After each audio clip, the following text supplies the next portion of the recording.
ବୁଝିଲେ?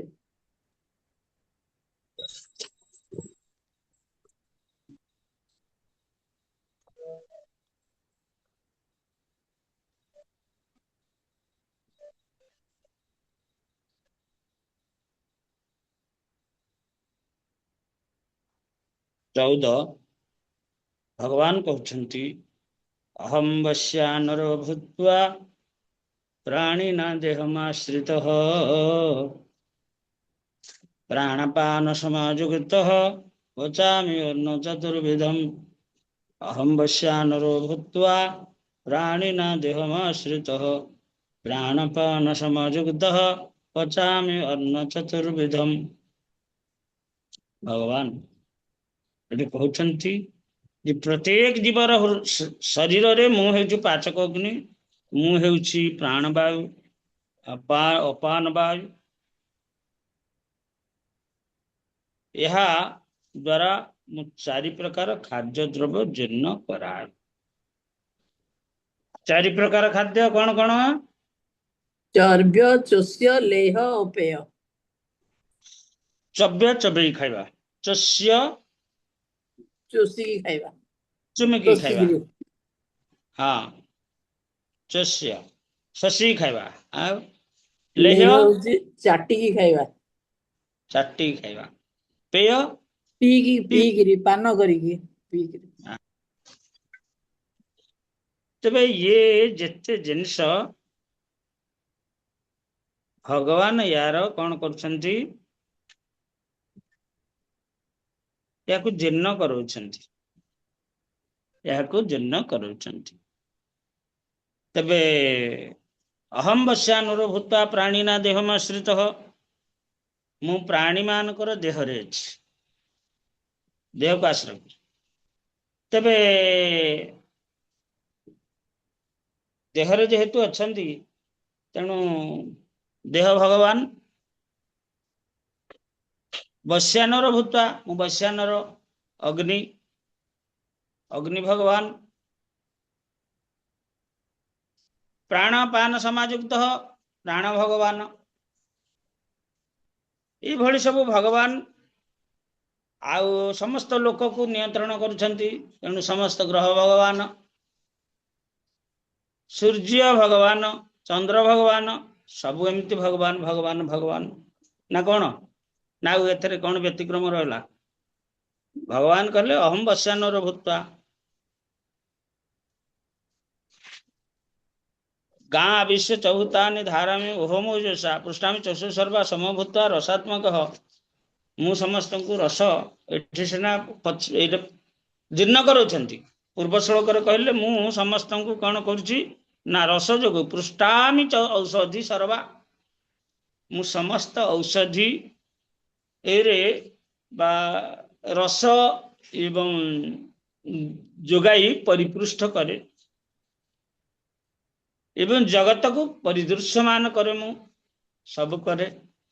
तेबे दृश्य भगवान, स्पर्शभाग भगवान, जीर्णकारी भगवान, सब भगवान एमती कहबा ना ना कौन आउ कौन तार अच्छी रहस्य।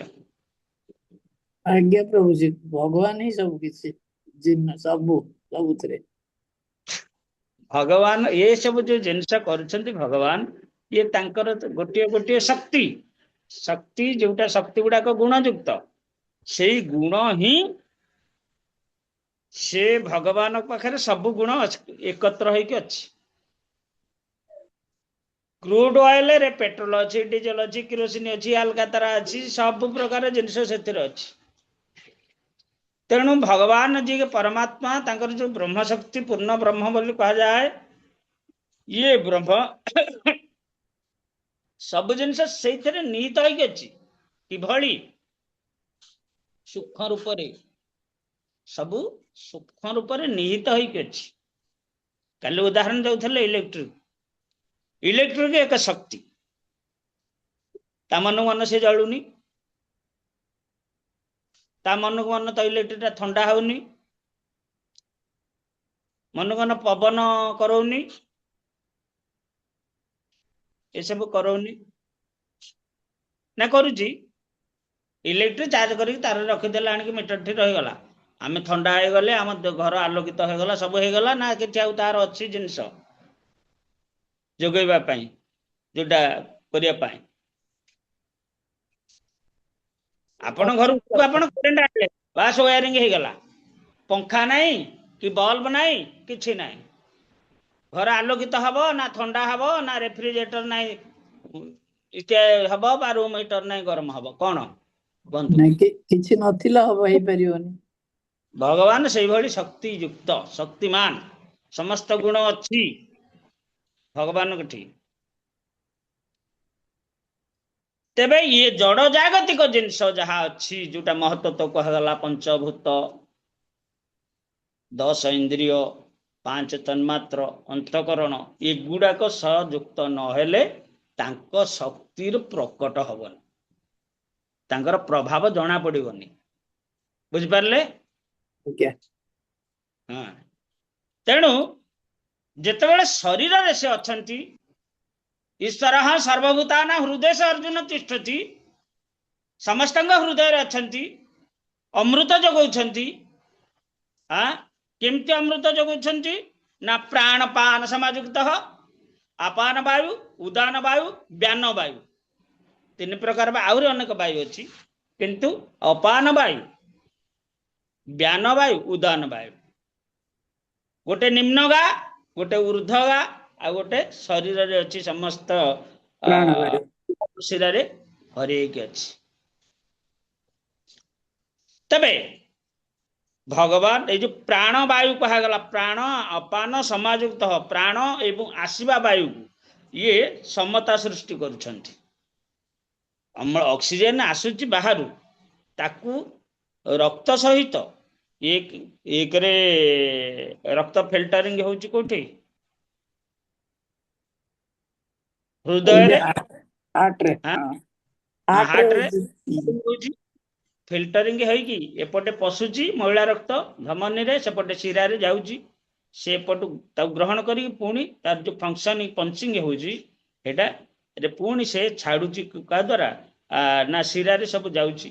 ଶିରାରେ ଗଲାବେଳେ ତା ସହିତ କିଛି ବାୟୁ ଯାଉଛି, ସେ ତାକୁ ଭିଡି ଭିଡି ଭିଡି, ଇଆଡେ ପ୍ରେସର ନା, ଆପଣ ପାଣି ପମ୍ପଟା ଯେତେବେଳେ ଷ୍ଟାର୍ଟ କରିଦେଉଛନ୍ତି, ଫଟ ଫଟ ଫଟ ଫଟ ଫଟ ଫଟ ଫଟ ହଉଛି, ଫଡ ଫଡ ହେଲେ ମାନେ ସେ ବୁଲଉଛି କୋଉଟାକୁ? ତାର ଗୋଟେ ଚକ୍ର ଅଛି, ସେଟାକୁ ବୁଲଉଛି, ବୁଲେଇଲେ ପାଣିଟାକୁ ଆପେ ଆପେ ଟାଣିକି ନଉଛି। ଯଦି ପବନ ପଶିଗଲା, ପାଣି ଯିବନି, ଆଉ ପାଣି ଟାଣିବନି। ଟାଣିବ? ନାଇଁ ନାଇଁ। ସେମିତି ଗାଡି ମଟର ଯେତେ ଅଛି, ତାଙ୍କର ଗୋଟେ ଏୟାର ବକ୍ସ ଅଛି, ସେ ପ୍ରେସର କରିବ। ଯଦି ସେଇଟା ସେ ଭିତରେ ପଶିଗଲା ଇଞ୍ଜିନ ଭିତରେ, ତାହେଲେ ମଧ୍ୟ ଆଉ ପେଟ୍ରୋଲ ଛାଟିବନି। ଦେବେ ଇଏ ଅମ୍ଳଜାନ ଇତ୍ୟାଦି ଇଏ ପ୍ରେସର କରୁଛି, ହାର୍ଟଟା ପଞ୍ଚିଂ କରିକି ସବୁ ପ୍ରେସର କରିକି ସବୁଆଡେ ନେଇଯାଉଛି। ଖାଲି ଇଏ ଗୋଟେ ପ୍ରେସର କରିଦେଲେ ଯେ ସବୁଆଡେ ଯିବ, ନା ନା, ସେ କଣ ହଉଛି ନା, ଏଇ ଯୋଉ ଶିରା ଭିତରେ ସବୁ ମସଲ ଟାଇପର ଅଛି, ଥାକ କୋଠରୀ ଟାଇପର, ଇଏ କୋଠରୀକି ଛାଡ଼ିଦେଲେ, ଏପଟେ ଛାଡ଼ିଦେଲେ, ଏଥିରୁ ଯିବା ପରେ ୟାର ମେନ୍ ଗେଟଟା, ପ୍ରବେଶ ଦ୍ୱାରଟା ବନ୍ଦ ହେଇଯିବ। ଇଆଡେ ପ୍ରବେଶ ଦ୍ୱାରଟା ବନ୍ଦ ହେଲା ବେଳକୁ ପ୍ରସ୍ଥାନ ଦ୍ୱାରଟା ଖୋଲିଯିବ, ପୁଣି ଆରପଟକୁ ପଳେଇବ। ଆରପଟକୁ ଗଲା ମାନେ ସେପଟେ ତାର ପ୍ରବେଶ ଦ୍ୱାର ବନ୍ଦ ହେଇଯିବ, ପ୍ରସ୍ଥାନ ଦ୍ୱାର ଖୋଲିଯିବ। ଏଇଭଳି ସିଏ ଚାଲିଛି, ଷ୍ଟେପ ବାଇ ଷ୍ଟେପ ରକ୍ତ ଏଇଭଳି ଚାଲିଛି। ତେବେ ଏସବୁ ଜିନିଷ କେମିତି ହଉଛି? ନା ଏ ବାୟୁ ଦ୍ୱାରା। ଯଦି ହାର୍ଟ ଦୁର୍ବଳ ହେଇଗଲା, ହାର୍ଟ ୱିକ୍ ବୋଲି ଆମେ କହୁଛେ, ହାର୍ଟ ଯଦି ଦୁର୍ବଳ ହେଇଗଲା, ସେ ଯଦି ପଞ୍ଚିଂ ହେଇପାରିଲାନି, ରକ୍ତ ସଞ୍ଚାଳନ ହେଇପାରିବନି, ଜୀବ ବଞ୍ଚି ପାରିବନି, ପ୍ରାଣୀ ବଞ୍ଚି ପାରିବନି। ଅହଂ ବଶ୍ୟାନୋର ଭୂତ୍ୱା, ଭଗବାନ ଆମର ଏଇ ଯୋଉ ଖାଦ୍ୟରେ ଜୀର୍ଣ୍ଣ ଶକ୍ତି, ସେଟା କଣ କହୁଛନ୍ତି? କୋଉ ଏସିଡ ବୋଲି କହୁଛନ୍ତି ସେଟାକୁ? Hydrochloric acid. ଆଜ୍ଞା, ହାଇଡ୍ରୋକ୍ଲୋରିକ ଏସିଡ, HCl। ହାଇଡ୍ରୋକ୍ଲୋରିକ? ନାଇଁ ମ, ଜୀର୍ଣ୍ଣ ଶକ୍ତି ହାଇଡ୍ରୋକ୍ଲୋରିକ ନୁହଁ, ଏ ୟୁରିକ ଏସିଡ ବୋଧେ। ବେଶୀ ହେଇଗଲେ ଅସୁବିଧା। ତେଣୁ ସେ ଏସିଡ ଦ୍ୱାରା ସେ କଣ ନା, ଯେତେବେଳେ ଆମେ ତାକୁ କଣ କରୁଛେ, ଚୋବଉଛେ, ଚୋବେଇବା ଜିନିଷକୁ ଚୋବଉଛେ, ସେତେବେଳେ ବାହାରୁଛି କଣ? ଚୋବେଇବା ଦ୍ୱାରା ନା ଦାନ୍ତ ମୂଳରୁ ସେଗୁଡା ବାହାରୁଛି ଗୋଟେ ରସ, ପାଚକ ରସ। ସେଇଟାକୁ ସିଏ କଣ କରୁଛି ନା, ଲାଳଯୁକ୍ତ କରୁଛି, ସରଳୀକରଣ କରୁଛି, ଯେମିତି ଘଣ୍ଟିକାରେ ଢୋକି ପାରିବା। ଘଣ୍ଟିକା ଠିକ ଫଙ୍କସନ କରୁଥିବ, ନହେଲେ ଯଦି ଆମେ ଢୋକିଲା ବେଳକୁ ସେ ବାଟ ଜଗିବ, ସବୁ ନାକ ଭିତରେ ପଶିବ। ଆମର ଶିଖିବା। ପାଟିରୁ ସାଲାଇବା ବାହାରେ, ସାଲାଇବା। ହଁ, ସେ ଭିତରୁ ଯାଇକି ସେ ତଣ୍ଟି ଦ୍ୱାରା, ତଣ୍ଟିଟା ସେମିତି ଗୋଟେ ସିଧା ନଳୀ ନୁହଁ, ତାର ଷ୍ଟେପ ବାଇ ଷ୍ଟେପ ଅଛି। ଯାଉ ସେ ନେଇକି କୋଉଠି ପହଞ୍ଚେଇଦବ, ପାକସ୍ଥଳୀରେ ପହଞ୍ଚେଇଦବ। ପାକସ୍ଥଳୀଟା ଗୋଟେ କାହାଳିଆ ଭଳିଆ, ଅର୍ଥାତ୍ ସବୁ ପ୍ରଥମେ ଜମା ହେଇଯିବ ତାର ଉପରି ଅଂଶରେ, ଆସ୍ତେ ଆସ୍ତେ ଆସ୍ତେ ଆସ୍ତେ ତଳକୁ ଯିବ, ଏବଂ ସେଇଠି ଆମର ଯୋଉ ପିତ୍ତକୋଷ ତା ସହିତ ଯୁକ୍ତ ହୋଇଛି। ପିତ୍ତକୋଷ ସେ ଗୋଟେ, ପିତ୍ତଟା କଣ କି ଗୋଟେ ଏସିଡ୍। ତେଣୁ ସେ ଜିନିଷଟା ସେ ନେଇକି ତାକୁ ସେଠି ଜୀର୍ଣ୍ଣ କରେଇବ। ଜୀର୍ଣ୍ଣ କରେଇକି ସେ ଯେତେବେଳେ ଲାର୍ଜ ଇଣ୍ଟେଷ୍ଟାଇନରେ ପହଞ୍ଚିବ, ସେତେବେଳେ ସେଠି ଶକ୍ତି ଅଛି, ସେଥିରୁ ସେ ଖାଦ୍ୟ ସାର ସବୁ ଗ୍ରହଣ କରିବେ, ରସ ସବୁ ଗ୍ରହଣ କରିବେ। ପାକସ୍ଥଳୀରେ ଜୀର୍ଣ୍ଣ ହେଇକି ସେ ସବୁ ରସ ହେଇଯିବ, ରସ ଗୁଡାକୁ ସେ ସବୁ ଗ୍ରହଣ କରିବେ। ଗ୍ରହଣ କରି କରି ସିଏ ଚାଲିଥିବ, ଇଏ ରସ ଗ୍ରହଣ କରି କରି କରି କରି କରି କରି ଚାଲୁଥିବେ। ଆଉ ଅବଶିଷ୍ଟ ଜିନିଷ ଗୁଡା ସବୁ ସ୍ମଲ ଇଣ୍ଟେଷ୍ଟାଇନ କି ଯିବ। ସ୍ମଲ ଇଣ୍ଟେଷ୍ଟାଇନରେ ତାପରେ ସେଠି ସବୁ ଅଛନ୍ତି, ସବୁ ପରଜୀବୀ, କୃମି ଇତ୍ୟାଦି, ସେ ସବୁ ତାକୁ ସେମାନେ ପୁଣି କଣ କରିବେ, ତାକୁ ଆହୁରି ସରଳୀକରଣ କରି କରି କରି କରି ସେମାନେ ନେଇଯିବେ କୋଉଠିକି, ମୂଳ ଦ୍ୱାର ଯୋଉଟା କୁହାଯାଏ ସେଠିକି। ଏସବୁ ଜିନିଷ ହଉଛି। ତେବେ ଏସବୁ କ୍ରିୟା କାହା ଦ୍ୱାରା ହଉଛି ନା, ଗୋଟିଏ ଜିନିଷ ଅହମ୍, ଏ ଯୋଉ ପ୍ରାଣ ଆପାନ ସମାଯୁକ୍ତ, ପ୍ରାଣବାୟୁ, ଅପାନ ବାୟୁ, ବ୍ୟାନ ବାୟୁ, ଉଦାନ ବାୟୁ, ଏ ସମସ୍ତଙ୍କର ଗୋଟେ ସମାନତା ରହୁଛି। ବିଷମ ହେଇଗଲେ ଶରୀର ଅସୁସ୍ଥ ହେଇଯିବ। ପଚାମି ଅନ୍ନ ଚତୁର୍ବୁଧମ, ୟାକୁ ଜୀର୍ଣ୍ଣ କରୁଛି। ମାନେ ଏ ଏସିଡଟା ବାହାରିଛି, ଏସିଡଟା ଗୋଟେ ଅଗ୍ନି। କିଏ ଯଦି ମୂର୍ଖ ବ୍ୟକ୍ତି ଥବ କହିବ କାହିଁ ଏଟା ତ ଜଳୁନି। ଆମର ଯୋଉ ସୁନା ପରୀକ୍ଷା କରୁଛେ, ଏସିଡ ଗୋଟେ, ଏଟା ପାଣିଟା ନା ନିଆଁଟା? ଏସିଡଟା ରହୁଛି, କିଏ ଏସିଡ। ଏଟା ପାଣି ତ ହେଇଛି, କିଏ କହେ ପାଣି ବୋଲି ପିଇଦବ, ତାହେଲେ କଣ କରିବ? ତାର ସବୁ ପୋଡି ପୋଡି ଯିବ ହାରି। ଏ ପାଟିଠୁ ପାକସ୍ଥଳୀ ପରେ ସେ ଯୁଆଡେ ଯିବ ଆଡେ ପୋଡି ପୋଡି ଯିବ ହାରି। ଆଉ ଯେ ସୁନାକୁ ପୋଡି ଦଉଛି, ସିଏ ଆଉ କଣ ଏଇ ପାକସ୍ଥଳୀ ରଖିବ? ତେବେ ଏସବୁ ଭଗବାନଙ୍କର ଶକ୍ତି, ଏସବୁ ଭଗବାନଙ୍କର ଶକ୍ତି। ତାହେଲେ ଇଏ ଶକ୍ତି ଗୁଡା କେମିତି ଆସିଲା? ସାଲାଇନ୍ ଦ୍ୱାରା ଆସିଲା ନା ଇଞ୍ଜେକ୍ସନ ଦ୍ୱାରା ଆସିଲା ନା ବଟିକା ଦ୍ୱାରା ଆସିଲା? କେମିତି ଆସୁଛି ଏରା ସବୁ? ଶରୀର ଭିତରୁ କେମିତି ଆସୁଛି?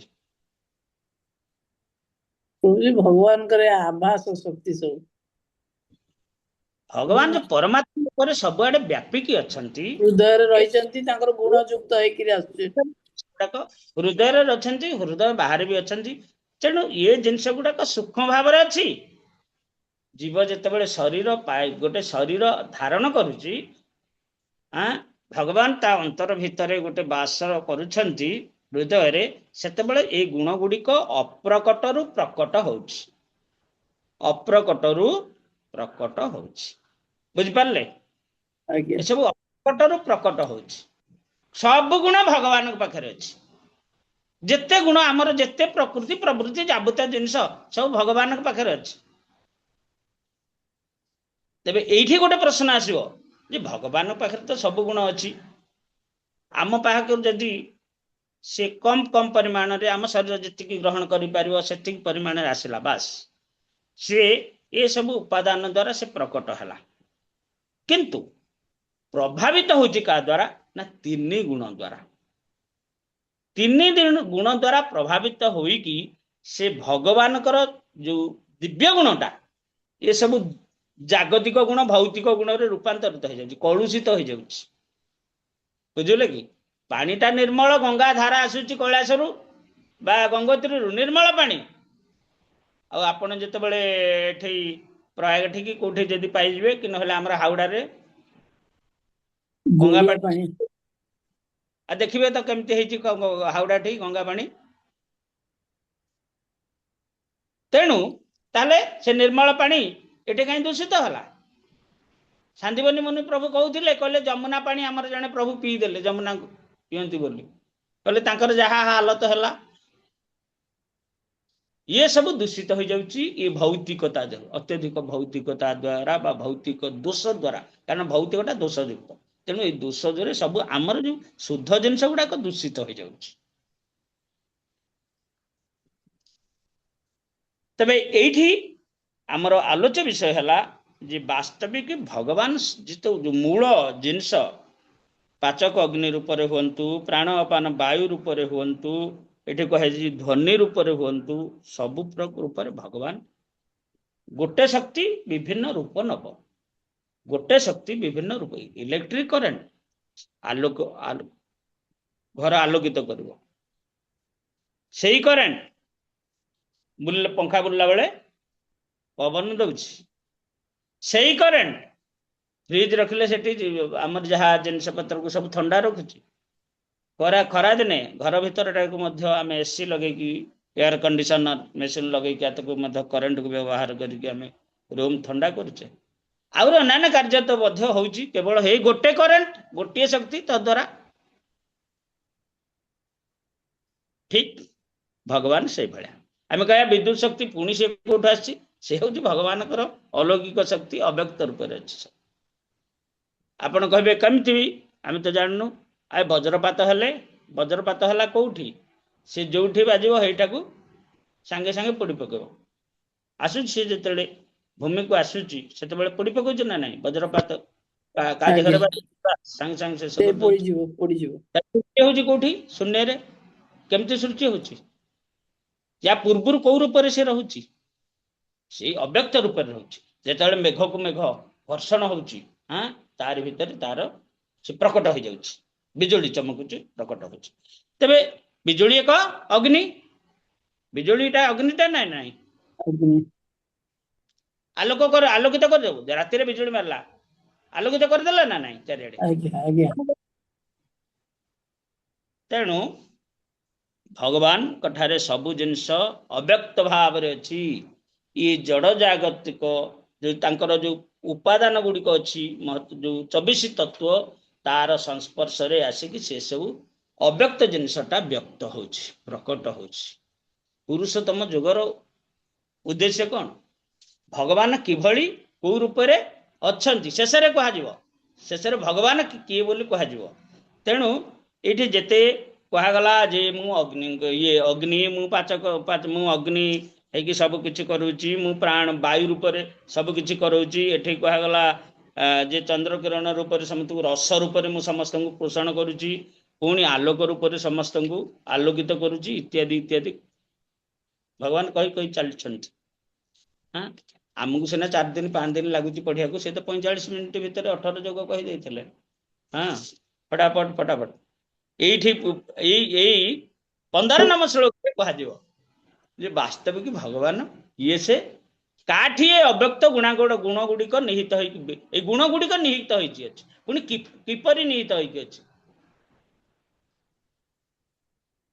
भगवान किए कौटी अच्छी ये जो गुण गुड़िक ये जगत रे प्रकट होती ये केमिति भगवान को पाखरे अच्छी 15 नंबर श्लोक कहे भगवान तेबे आमे यही सिद्धांत रे पहुंचले जे जेते ए जगत रे जहा किछि देखुचे जेते शक्ति हो गुण हो रूप रस जहा किछि हो ये सब भगवान को निकट रे सब अव्यक्त रूप रे अछि भगवान उठे अव्यक्त रूप रे अछि भगवान से सब धारण करछन हरिनाम चिंतामणि रे कहगला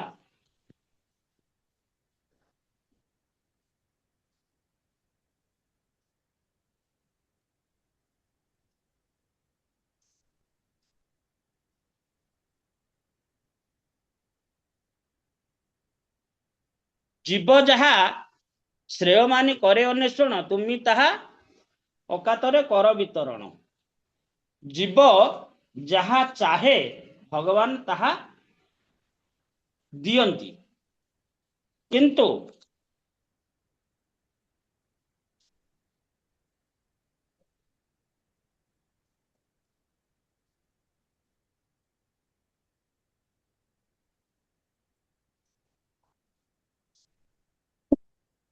भगवान जेहेतु सृष्टि करछंती भगवान हेले समस्तंकर मंगलाकांक्षी बंधु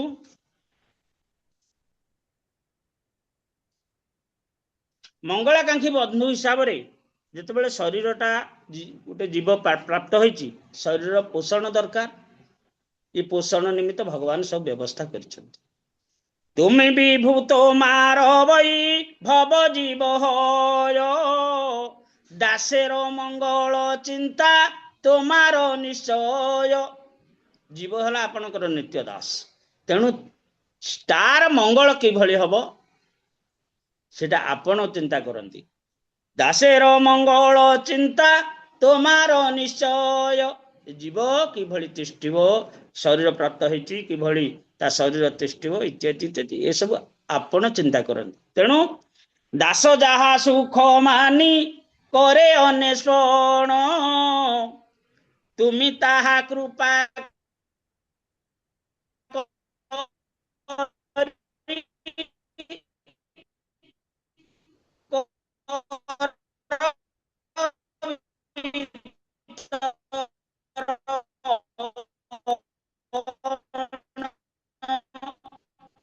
ପ୍ରଭୁଜୀ ଭଏସ ବ୍ରେକ୍ କରିଯାଉଛି।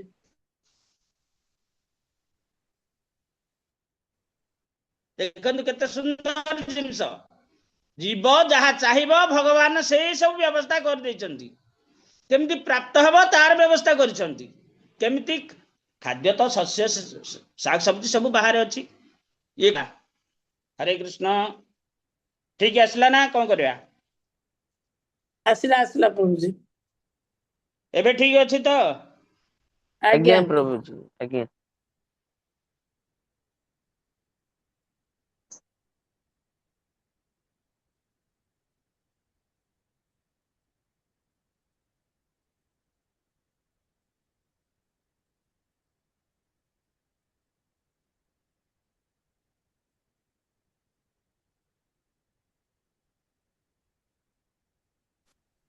ହରେ କୃଷ୍ଣ ଆସିଲା ସାଉଣ୍ଡ? ଆଜ୍ଞା ପ୍ରଭୁଜୀ। ତେବେ କଣ ଭଗବାନ କରିଛନ୍ତି? ଭଗବାନ ସବୁ ତ ସୃଷ୍ଟି କରିକି ରଖିଦେଇଛନ୍ତି ଆମ ପାଇଁ। ଆମେ କଣ କରିବା?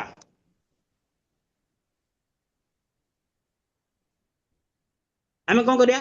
ଭଗବାନ ସବୁ ଶାଗ ସବଜି ସବୁ ରଖିଦେଇଛନ୍ତି ଜଙ୍ଗଲରେ। ଆଉ ଜଙ୍ଗଲଟା ସବୁ ଷ୍ଟୋର, ଭଗବାନଙ୍କର ଗନ୍ତାଘର ବା ଶସ୍ୟ କ୍ଷେତ୍ର ହଉ, ଯାହା ସବୁ ଜିନିଷ ରଖିଦେଇଛନ୍ତି। ଆମେ କଣ କରିବା? ହରେ କୃଷ୍ଣ ପ୍ରଭୁଜୀ, ଦଣ୍ଡବତ ପ୍ରଣାମ। ପ୍ରଭୁଜୀ ସେ ସବୁର ବ୍ୟବହାର କରି ଭଗବାନଙ୍କର ସେବାରେ ଲଗେଇବା। ଆଉ ବ୍ୟବହାର କରିବାର ଜ୍ଞାନ କିଏ ଦେଇଛନ୍ତି? ଭଗବାନ ଭଗବାନ ଦେଇଛନ୍ତି। ଗୁରୁଙ୍କ ମାଧ୍ୟମରେ।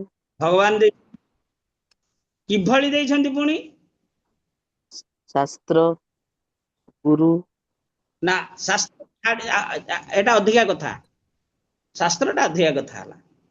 କେମିତି ଦେଇଛନ୍ତି? ସବୁ ମନେକ ଇତର ପ୍ରାଣୀ କଥା କହିବା, ସେମାନେ କେମିତି ଜାଣିଛନ୍ତି ପ୍ରଭୁଜୀ ଯେ ଏଇଟା ହୃଦୟରେ ଚେତନା, ରହିକି କରଉଛନ୍ତି, ହୃଦୟରେ ରହିକିରି ଚେତନା ପରମାତ୍ମା ଶକ୍ତି ଆଉ ଚେତନା ଶକ୍ତି ସିଏ ଜାଗ୍ରତ ଯାହାର କରୁଛନ୍ତି। ଚେତନା ନାହିଁ, ମନେକର ସାପ, ତାର କିଛି ଚେତନା ନାହିଁ, ସିଏ ଖାଲି ଖାଇବ ବାସ୍।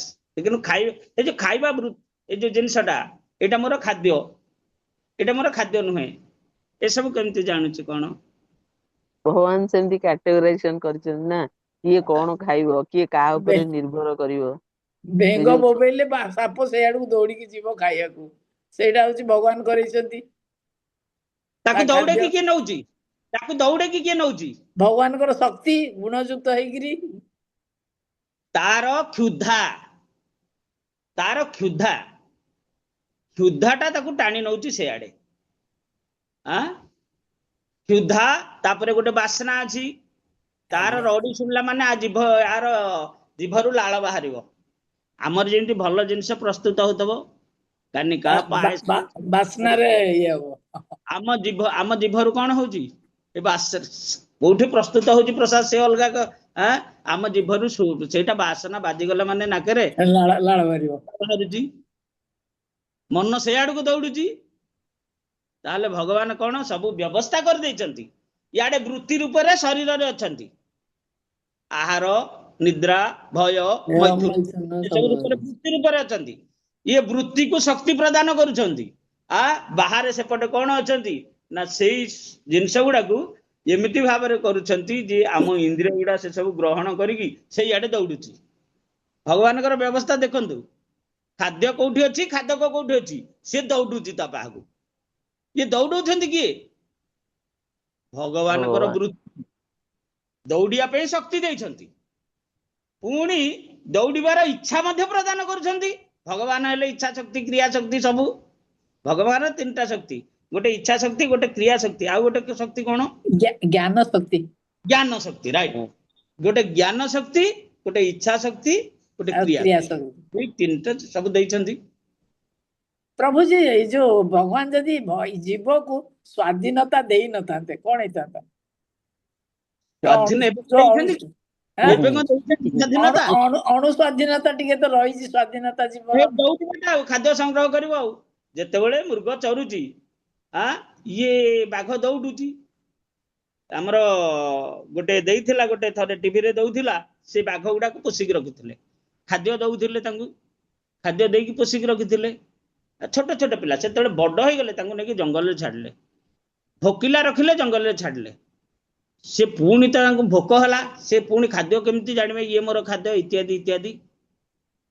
ତେବେ ତାଙ୍କୁ ଯେତେବେଳେ ପ୍ରବଳ ଭୋକ ହେଇଛି, ସେତେବେଳେ ତାଙ୍କ ଖାଦ୍ୟ ଅନ୍ୱେଷଣ ସେ କରୁଛନ୍ତି। ଯୋଉଠି ମୃଗ ଅଛନ୍ତି, ସେ ମୃଗ ପାହାକୁ, ମୃଗ କେମିତି ନା, ମୃଗର ଗୋଟେ ଧ୍ୱନି ଅଛି, ଯେତେବେଳେ ବୋବେଇବ, ସେ ବୋବେଇବ, ବାଘ କାନରେ ପଡିବ, ୟାର କ୍ଷୁଧାଟା ଆହୁରି ବୃଦ୍ଧି ହବ। ବୁଝିପାରିଲେ କି? ସେ ଧ୍ୱନିଟା ଶ୍ରବଣ କରିକି ୟାର ବୃଦ୍ଧି ହବ ଆହୁରି, ଇଏ ଦୌଡ଼ିବ। ବେଙ୍ଗ ରଡି ଗଲା, ସାପର କ୍ଷୁଧା ବଢିଯିବ, ସେ ତା ଆଡେ ଦୌଡ଼ିବ। ପ୍ରସାଦ ପ୍ରସ୍ତୁତ ଆଜ୍ଞା ହେଲା, ଆଜ୍ଞା। ସବୁ ବିଭିନ୍ନ ପ୍ରକାର ପ୍ରସାଦ ସବୁ ପ୍ରସ୍ତୁତ ହେଲା, ସବୁ ବାସ୍ନା ହେଲା। ଆମେ ଆମେ ଚିଲିବିଲି ହବା, କେମିତି ଯିବା, କେତେବେଳେ ବେଗି ହେଇଯିବ, ଡାକିବେ। ପ୍ରଭୁଜୀ ଏଇ ଜିନିଷଟା ଯୋଉ କହିଲେ, ପ୍ରଭୁଜୀ ଏଇ ଜିନିଷଟା ଯୋଉ କହିଲେ, ଏଇଟା ଗୋଟେ ଜାଗାରେ ଶୁଣିଥିଲି ସୁନ୍ଦର ଭାବରେ। କୋଉ ଜୀବ କୋଉ ଇନ୍ଦ୍ରିୟରେ ପରିଚାଳିତ ହେଇକି ମୃତ୍ୟୁ ମୁଖକୁ ଯାଏ। ଯେମିତି ମାଛ ଜୀଭର ଲାଳସାରେ ଖାଇବାକୁ ଯିବ, ବଂଶୀ କଣ୍ଟାରେ ତା ଜୀବନ ଗଲା। ଆଉ ମାନେ ଶିକ୍ଷା, ଆଜ୍ଞା ଶୁଣନ୍ତୁ ଆଜ୍ଞା ମାତା, ଇଏ ଦତ୍ତାତ୍ରେୟ ଆଜ୍ଞା ମୁନିଙ୍କ ଶିକ୍ଷା। ଆଜ୍ଞା ଆଜ୍ଞା। ଏମାନେ ଅତ୍ୟଧିକ ଆସକ୍ତ ହେଇଯିବା ପରେ ଫଳରେ ମୃତ୍ୟୁବରଣ ମୃତ୍ୟୁକୁ ଯାଆନ୍ତି, କରୁଛନ୍ତି। ମାନେ ହାତୀ, ଭଅଁର ଆଉ ହରିଣ। ଯୋଉଟା କି କୁହାଯାଏ ପ୍ରଭୁ, ଯେ ଆଜ୍ଞା ଅତିରୁ ଇତି ହେଇଯାଏ, ଅତିରୁ ଇତି। ଅତିରୁ ଇତି। ଜିହ୍ୱା ଲାଳସା ଦ୍ଵାରା ମତ୍ସ୍ୟ କଣ କରେ, ସେ ଥୋପଟାକୁ ଛାଡି ପାରେନି। ଆଜ୍ଞା ଆଜ୍ଞା। ସେ ଟିକେ ଖୁମ୍ପି ଦେଲା ବେଳକୁ ଇଏ ଯିଏ ଥୋପଟା ପକେଇଥିବ ସେ ଟେକି ଦଉଥିବ। ଗଲା, ପୁଣି ଗଲା। ସିଏ ଯେତେବେଳେ ଥୋପଟାକୁ ଢୋକିବ, ସେତିକି ବେଳେ ଇଏ ପୁରା ଟେକିଦବ, ଇଏ ଉପରକୁ ଆସିଲା। ଆଉ ଭଲ। ହସ୍ତି ସେଇଭଳି ସ୍ପର୍ଶ ଇନ୍ଦ୍ରିୟ ଦ୍ଵାରା, ଜିହ୍ୱା ଆଜ୍ଞା। ଇନ୍ଦ୍ରିୟ ଦ୍ଵାରା ମତ୍ସ୍ୟ, ଶ୍ରବଣ ଇନ୍ଦ୍ରିୟ ଦ୍ଵାରା ମୃଗ, ଆଉ ମୃଗ, କଣ ଆଉ ଗୋଟେ ଯୋଉ ନାସେନ୍ଦ୍ରିୟ ହଉଛି ଭଅଁର। ନାସାଇନ୍ଦ୍ରିୟ ଭଅଁର, ଆଉ ଆଉ ପ୍ରଭୁ ପତଙ୍ଗ, ଜୀବ ପତଙ୍ଗ ଜୀବ ହଉଛି ଜୀବାତ୍ମା। ଜିହ୍ୱା ଦ୍ଵାରା ତ ମତ୍ସ୍ୟ ଗଲା। ମତ୍ସ୍ୟର ଭଅଁର ହଉଛି, ଏଇ ଯୋଉ ପତଙ୍ଗ ହଉଛି ଆଖି। ଆଖି, ଦର୍ଶନ ଇନ୍ଦ୍ରିୟ ଦ୍ଵାରା ପତଙ୍ଗ। ଦର୍ଶନ ଆଖି ଏମାନେ ଏଇଭଳି ମୃତ୍ୟୁବରଣ କରନ୍ତି। କରନ୍ତି। ସ୍ପର୍ଶ ଇନ୍ଦ୍ରିୟ ଦ୍ଵାରା ହସ୍ତି। ଆଜ୍ଞା। ଏଇଭଳି ଭାବେ ଏମାନେ ମୃତ୍ୟୁକୁ ବନ୍ଧନରେ ପଡନ୍ତି। କାହିଁକି ବନ୍ଧନରେ ପଡନ୍ତି? ନା ଇଏ ଭୌତିକ ଗୁଣ ତାକୁ ଦୂଷିତ କରିଦେଇছে। ଲୋଭ, ଲୋଭ ଜୀବାତ୍ମାଙ୍କର କାମନା, ବାସନା, ଲୋଭ। ଗୋଟେ ଇନ୍ଦ୍ରିୟର କେମିତି ପ୍ରଭାବ ରହିଛି। ଆମର ଇନ୍ଦ୍ରିୟ, ଅଦମ୍ୟ ଇନ୍ଦ୍ରିୟ ଭାବ, ଇନ୍ଦ୍ରିୟ ଦ୍ଵାରା ଆଜ୍ଞା ପ୍ରଭାବିତ ହେଇକି ସେ ସବୁ ସାପ, ଘଟଣା ଅଛି। ଆଜ୍ଞା ବେଙ୍ଗ, ଖାଦ୍ୟ କୋଉଠି ଅଛି, ଖାଦକ କୋଉଠି ଅଛି, ବହୁତ ଦୂରରେ। କିନ୍ତୁ ସିଏ ସେପଟେ ଧ୍ୱନି କରୁଛି, ସିଏ ଗୋଟେ ସଙ୍ଗ ପାଇଁ ଧ୍ୱନି କରୁଛି, କି କଣ ପାଇଁ ସେ ରଡି କରୁଛି, ମାନେ ଇଏ ବା ପାଣି ପଡିଲା ଯେତେବେଳେ, ନୂଆ ବର୍ଷା ହେଲା, ବର୍ଷା ସେ ହେଲେ ପ୍ରଭୁଜୀ ପ୍ରକୃତି ସ୍ୱଭାବ। କଣ ହଉଛି ନା, ଦୌଡୁଛି। ଏସବୁ ବୃତ୍ତି ରୂପରେ ଏସବୁ ଜିନିଷ ହୃଦୟରେ ଅଛି। ତାକୁ ଉତ୍ତେଜିତ କିଏ କରୁଛି, ତାର ଉତ୍ତେଜନା ବ୍ୟବସ୍ଥା ମଧ୍ୟ ଭଗବାନ କରିଦେଇଛନ୍ତି। କିନ୍ତୁ ଆଜ୍ଞା। ଏଇଭଳି ସମସ୍ତେ ମୃତ୍ୟୁବରଣ କରୁଛନ୍ତି। ମଣିଷ କଣ ଶିକ୍ଷା ପାଇଲା? ନା ମଣିଷ ଶିକ୍ଷା ପାଇବ କେମିତି ମୃତ୍ୟୁ ବରଣ ନ କରିବ, ମୃତ୍ୟୁକୁ କିଭଳି ଜୟ କରିବ। ସେଥିପାଇଁ ମଣିଷ ମାନଙ୍କ ପାଇଁ ଶାସ୍ତ୍ର, सब शास्त्र रूपे। कृष्ण जदि कृपा करे कौन भाग्यवान, गुरु अंतर्यामी रूपे शिखा न आपने। एमानक मनीष भितर केते दुर्भागा अछंती, केते सौभागा अछंती। जो माने सौभाग्यवान गुरु कृपा से माने प्राप्त हुअन्ति। कृष्ण यदि कृपा करे कौन भाग्यवान, गुरु अंतर्यामी। अंतर्यामी किए से? भगवान हृदय रे अछंती, बाहर चैत्य गुरु रूप रे अछंती। उभयंकर मिलन होइछि। मिलन हवा द्वारा जीव चेतना प्राप्त होइछि। तार अशुद्ध चेतनाटा शुद्ध होइछि, मौलिक चेतना प्राप्त होइछि। मौलिक चेतना रे ये आउ जागतिक सुख पछरे आउ दौड़िलानी। सुखटा कोठु पाइला? कोठु पाइला? भगवान को ठारू पाइला डायरेक्ट। ये इनडायरेक्ट रूप भगवान तो सब आड़े अछंती, सब वृत्ति रे सब वृत्ति रूप रे अछंती इत्यादि इत्यादि। किंतु डायरेक्ट भगवान सहित जेतेबेले संयोग स्थापन कला सेतेबेले से भगवान ठारू सेही आनंद प्राप्त हला। कारण चित्त शुद्धि आमे कहीं कहूने जे आमे डायरेक्ट भगवान सहित संबंध करके आनंद पाइबा। आनंद पाइबा पे आमे योग्यता हैनी। योग्यता केतेबेले हबो? साधु संत करके शुद्ध चित्त हेले, चित्त शुद्धि हेले जाइए आमे योग्यता प्राप्त हबा। चित्त शुद्धि होगी जेतेबेले चित्त शुद्ध हबो, आमर मौलिक ज्ञान प्रकाशित हबो अंतरु। एपटे बाहर चैत्य गुरु रूपे गुरु उपदेश देवे। ये उभयंकर मिलन हेले जीवर सद्गति हबो। सेतिक बेले प्रभु जी से लगी ज्ञान रु भागवतम नहीं कि?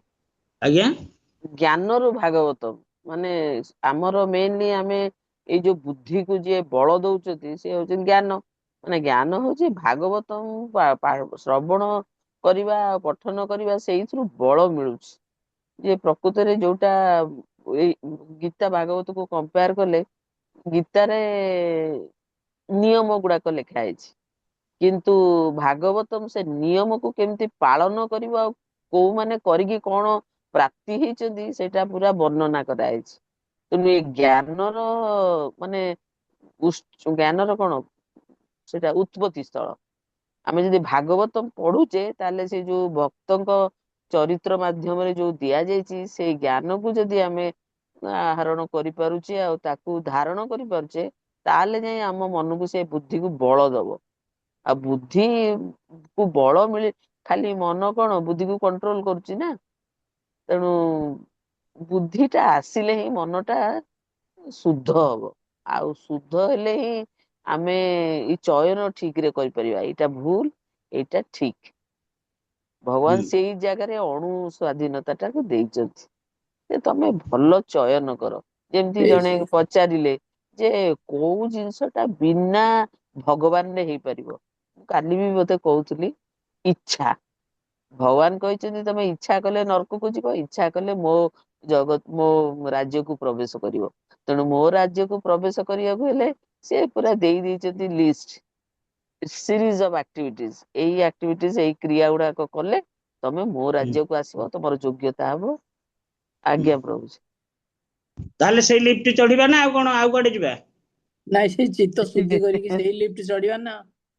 से लिफ्ट चढ़ीबा चढ़ू नहीं कहीं से दिन पचार आमर सुलता माता जी कहीं चढ़ू ना आमे ना प्रभु मु एलु चढ़ीबेनी। आम घरे सब पिला पिली अच्छंती आ सब से माने अनाथ होइजिबे सब मु से लिफ्ट रे चढ़ीबेनी एलु।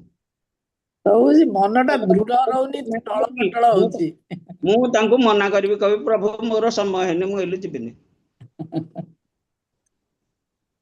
काहे की वृतासुर उपाख्यान को चल जीवा। वृतासुर को तो सब प्रकार से राक्षस मानकर राजा हला सब हला। सी कहीं कहूँ इंद्र तुम्हें वज्र निक्षेप कर मोर मृत्यु हो। भगवान को पाद सेवारे जाइकी रहिबी भगवान को पाखरे। कहीं से कहले वृतासुर ए जिंस कहीं कहले से भगवान बड़ भक्त थिले प्रभु जी, बहुत बड़ भक्त महाभागवत। ସେ ସିନା ଅଭିଶାପ ପାଇକି ସେମିତି ହେଲେ, ନହେଲେ ଚିତ୍ରକେତୁ ତ ନା ସେ।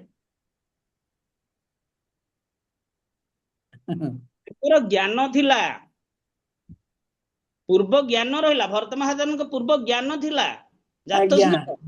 ବିସ୍ମୃତି ହେଇନଥିଲା। ଚିତ୍ରକେତୁ, ମୁଁ ରାଜା ଚିତ୍ରକେତୁ, ଶଙ୍କର୍ଷଣ ଭଗବାନଙ୍କ କୃପାରୁ ମତେ କେତେ ବୈଭବ ମିଳିଥିଲା।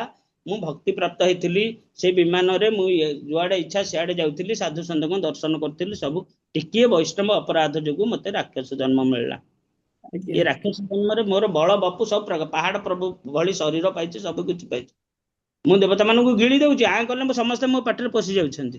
ଲାଭ କଣ? ଏ ଶରୀରଟା ସବୁଦିନ ରହିବ। ତେଣୁ ପୂର୍ବର ଯୋଉ ବୈଭବ ଆନନ୍ଦ, ମୁଁ କେଡେ ବଡ ଘରର ପିଲା, ମୁଁ ଆସିକି ଆଙ୍କ ଘରେ ହାତ ଧରିଲି ଯେ ଇଏ ଖାଇବାକୁ ମିଳୁନି। ମୋ ବାପା କେମିତି, ମୋ ମା କେମିତି, ସେମାନେ କେଡେ କେଡେ ବଡ ଘରର ଝିଅ, ମୁଁ ଆକୁ ବାହା ହେଲି। ଏ ବାହା ହେବା ଦ୍ୱାରା ଖାଇବାକୁ ପାଉନି, ମୋ ମୁଣ୍ଡକୁ ଟିକେ ତେଲ ଦଉନି, କି ଦିହକୁ ଟିକେ ସାବୁନ ଦଉନି। ତେବେ କଣ ଏଠି ହେଲା ନା, ପୂର୍ବ ସ୍ମୃତି ରହିଲା। ସେ ସଦାବେଳେ ଚାହିଁବ ଯେ ମୋର ପୁରୁଣା ସ୍ଥିତିକି ଯିବି ମୁଁ। ଠିକ ସେଇଭଳି ମୃତାସୁର ସେଇ କଥା ଭାବିଛନ୍ତି। ମୋର ଯୋଉ ଭକ୍ତି ସ୍ଥିତି ଥିଲା, ମୁଁ ଯୋଉ ଶଙ୍କର୍ଷଣ ଭଗବାନଙ୍କ କୃପାରୁ ମୁଁ ବ୍ରହ୍ମାଣ୍ଡର ସବୁଆଡେ ବୁଲି ପାରୁଥିଲି, ମୋର ସେଇ ସ୍ଥିତି ଦରକାର। ଏଇ ରାକ୍ଷସ, ମୁଁ ବର୍ତ୍ତମାନ ସ୍ୱର୍ଗକୁ ପଳେଇ ଆସିଛି।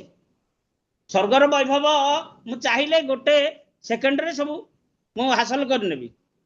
ଏଇ ଅପ୍ସରା ଫପ୍ସରା ସବୁ ଅଛନ୍ତି, ଯେତେ ଅଛନ୍ତି ସମସ୍ତେ ମୋ ପାଦ ତଳେ ଖଟିବେ, ମୋର ସେବା କରିବେ, ଇନ୍ଦ୍ର ଆଦି ସବୁ ସେବା କରିବେ, ଆଉ କରୁଥିଲେ ମଧ୍ୟ। କିନ୍ତୁ ଭାଷ୍ୟରେ କଣ କହିଛନ୍ତି? ଏ ଦେହଟା,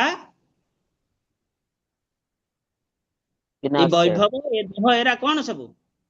ସବୁ ବିନାଶଶୀଳ। ନାଶଶୀଳ। ନଶ୍ୱର। ହଁ, ନଶ୍ୱର ବୋଲି କହିଛନ୍ତି।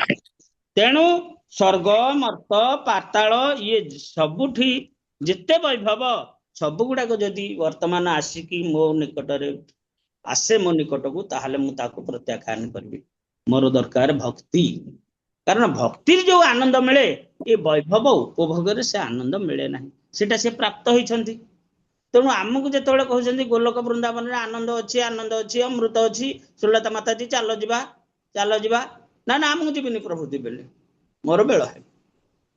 ଆମର ଯୋଗ୍ୟତା ହଉନି କି, ମନ ସେ ଭିତରେ ତ କଥା ହଉନି। ଛାଡି ଦିଅନ୍ତୁ, କୃଷ୍ଣ କୃପା କରିକି ଆପଣଙ୍କୁ ଭିଡିକି ନେବେ, ଆପଣ କାହିଁକି ଯିବାକୁ କାହିଁ ମନ? ମନ ତ ହଉନି ଏତେ ପୁରା ପୁରା ସାଧନା ତ କଣ ହଉନି। ମାତାଜୀ, କୃଷ୍ଣ ଆସିବେ ସାଙ୍ଗେ ସାଙ୍ଗେ ଆସିକି, ମାନେ ବିମାନ ଦେଇକି ପଠେଇବେ, ଯା ତାଙ୍କୁ ସବୁ ନିରୁପମା ପ୍ରଭୁଜୀ, ମାତା। ପ୍ରଭୁଜୀ, ପ୍ରଭୁଜୀ, ଅଖଣ୍ଡ ସାଧନା ପ୍ରଭୁଜୀ, ହଉନି। ଆମେ ପ୍ରଭୁଜୀ, ଆମେ ପା ପଢୁଛେ ସବୁଦିନ, ଅନେକ ଜନ୍ମାର୍ଜିତ ପାପ ଚୌର। ଆମର ଅନେକ ଜନ୍ମ ଜନ୍ମର ପାପ ଭଗବାନ ନିଶ୍ଚିତ ହରଣ କରିବେ। ଏଟା କୃଷ୍ଣ କୃପା କଲେ, କୃଷ୍ଣ କୃପା କରିକି ଆଜ୍ଞା, ଆପଣଙ୍କୁ ବିମାନ ପଠେଇଲେ ସାଙ୍ଗେ ସାଙ୍ଗେ। ଆପଣ ଆଜ୍ଞା। ଭସ୍ କିନି ବସି ପାରିବେ ନା ଭାବିବେ, ଚିନ୍ତିବେ, ଯିବି କି ଯିବିନି, ଯିବି କି ଯିବିନି। କଣ ପ୍ରଭୁଜୀ, ମୁଣ୍ଡ କହୁଛି ପଠେ ଡେଇଁ ପଡିବି, ତାପରେ ସେତେବେଳେ ପୁଣି ସେଇ ମୋହ ମାୟା କହିବ, ଆରେ ଏଇ କାମ ଟା ସାରି ଦେଇକି ଯିବି। ଥାଉ ଥାଉ, ମୋ ପୁଅ ଝିଅ ଅଛନ୍ତି। ହଁ, ମୁଁ ଡେଇଁ ପଡିବି। କାରଣ ଆମେ ଆମର ପୂର୍ବ ଜନ୍ମ, ପୂର୍ବ କଥା ଏକରେ ମନେ ନାହିଁ, ପର କଥା ଭଗବାନଙ୍କ ଚିତ୍ ବୈଭବ କିଭଳି, ଏସବୁ ମଧ୍ୟ ଆମେ ଜ୍ଞାନ ଜାଣିନେ, ନାହିଁ। ଜ୍ଞାନ ନାହିଁ, ଆଜ୍ଞା, ଆସ୍ୱାଦନ କରିନେ। ଆସ୍ୱାଦନ କଲେ ଯିବା, ନା, ଏଇ ଆଜ୍ଞା, ଆଜ୍ଞା। ଆସ୍ୱାଦନ ହଉନି। ଆସ୍ୱାଦନ କଲେ ଯିବା। ଯଦି ଆସ୍ୱାଦନ କଲେ, ପ୍ରଭୁଜୀ, ଯୋଉ କହନ୍ତିନି, ମର୍କଟା ହାତେ ଶାଳ ଗ୍ରାମ, ନଚାଇ ନଚାଇ ନେଲା ପ୍ରାଣ। ମାନେ ଯେତେବେଳେ ମଣିଷର ଜ୍ଞାନ ଭଲ ଭାବରେ ହେଇନଥିବ, ସେ କେବେ ଗୋଟେ ଭଲ ଜିନିଷକୁ ଗ୍ରହଣ କରିପାରିବନି।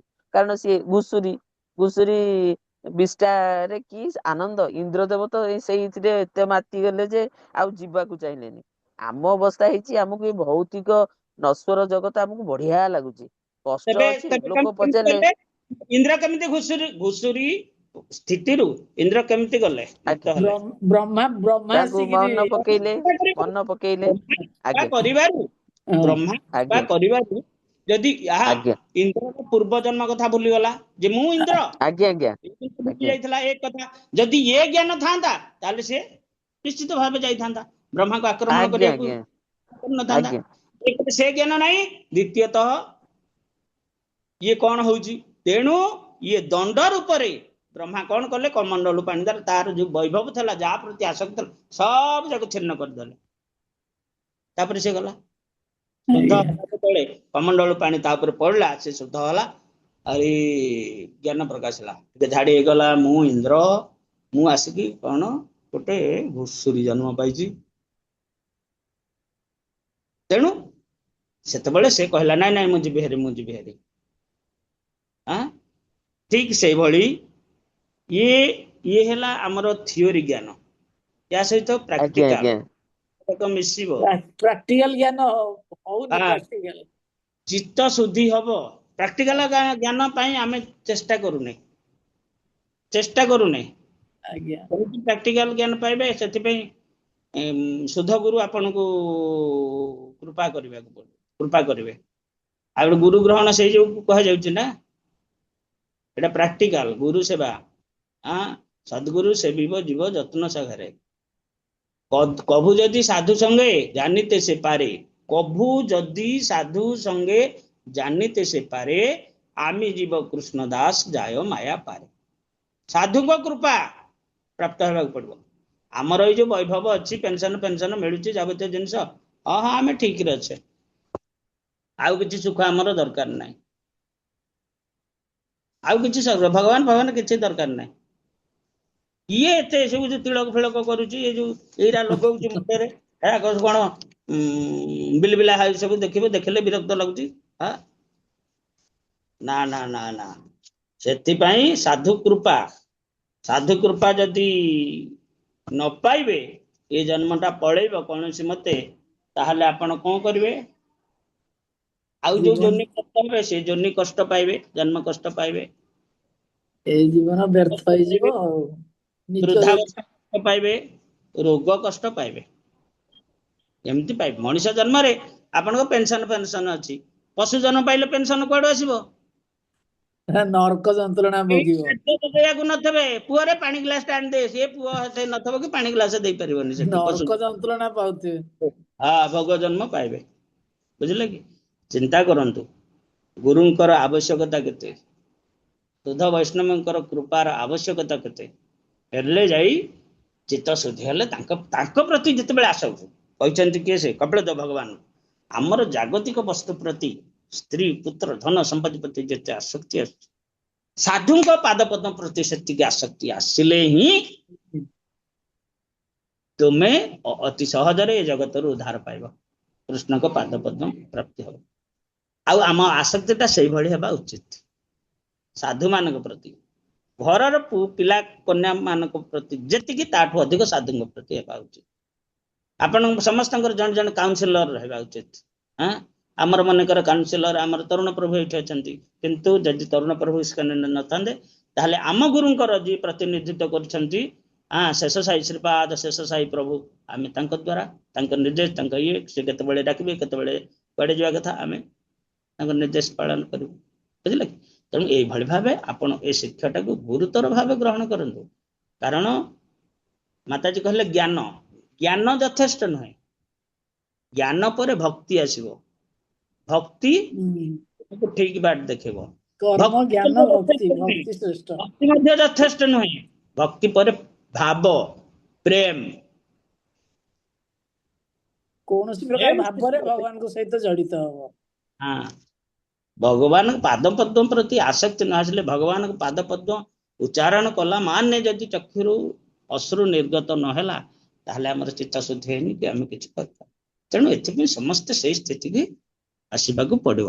ଜ୍ଞାନ ଏଥିରେ ବିଶେଷ ଆବଶ୍ୟକ। ପ୍ରଭୁଜୀ, ସେଇ ସ୍ଥିତିଟା ସବୁବେଳେ ହଉନି, ବେଳେ ବେଳେ ହଉଛି, ସବୁବେଳେ ଆସୁନି ସେମିତିଆ ସ୍ଥିତି। ବେଳେ ବେଳେ ଆସୁ ମାତାଜୀ, ବେଳେ ବେଳେ ଆସୁ। ବହୁତ ଏକଦମ ମାନେ ଅତି ମତେ ମୋର ଆସିଛି, କିନ୍ତୁ ବହୁତ ମାନେ ବେଳେ ବହୁତ କ୍ୱଚିତ। ସେ ପରିବର୍ତ୍ତନ ହେଇଯାଉଛି, କାରଣ ଆମର ଭୌତିକ ସଂସ୍ପର୍ଶତା ଜନିତ ଅନ୍ୟ କାମନା ବୃଦ୍ଧି ହେଇଗଲେ ସେ ସବୁ ହଉଛି। ତେଣୁ ସେଥିପାଇଁ ଆମେ ସାଧୁଙ୍କ ପାଦପଦ୍ମ ପ୍ରତି ନିବିଡ଼ ନିଷ୍ଠା ରଖିବା, ଆସକ୍ତି ରଖିବା, ତାହେଲେ ଯାଇକି ହବ। ଆମକୁ ଏଇନୁ ସେଇଟା ଟିକେ ତାର ଗୁରୁତ୍ୱ ଉପଲବ୍ଧି କରିପାରୁନଥିବା ସମୟ ଆସିବ।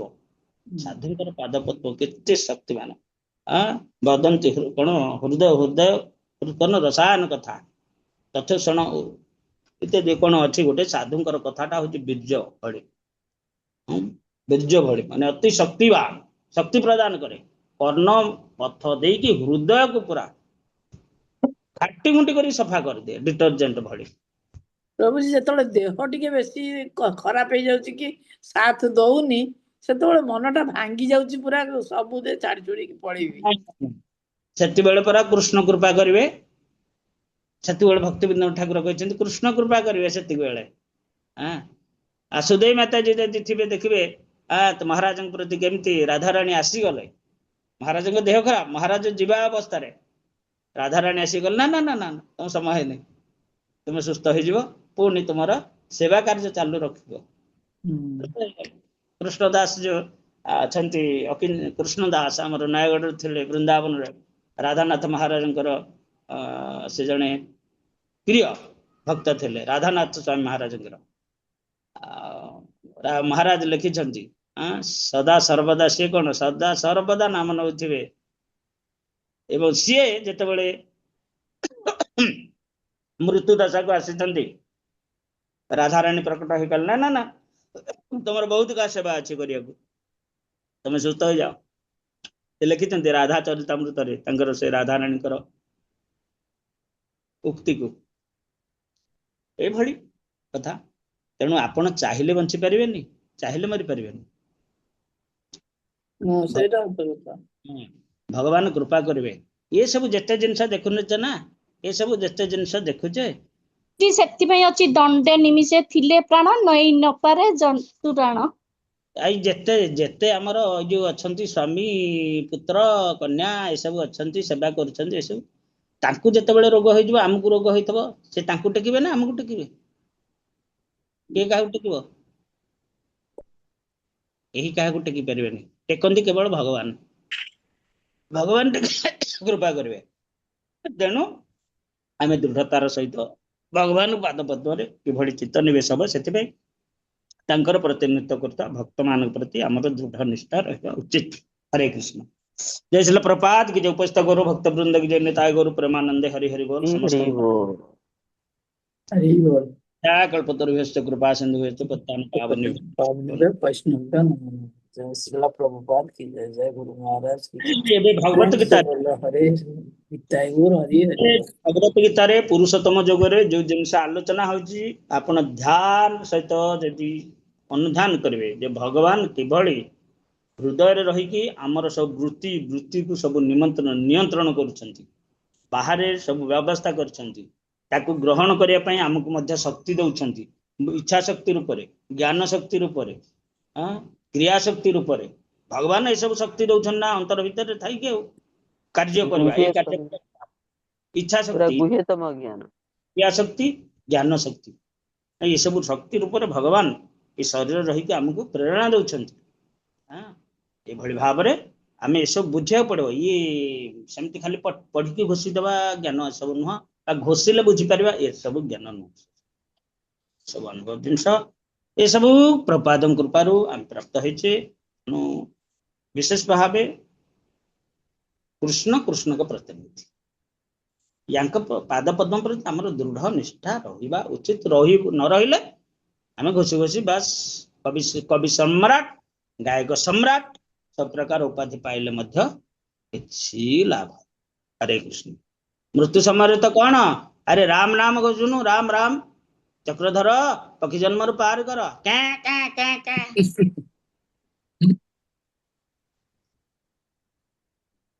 प्रभु जी से अजामिल भाया सब छुआ मानकर ना दे देकिरी डाकियो।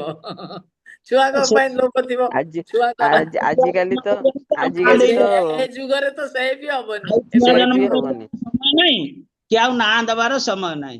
आ कली जुगरे भी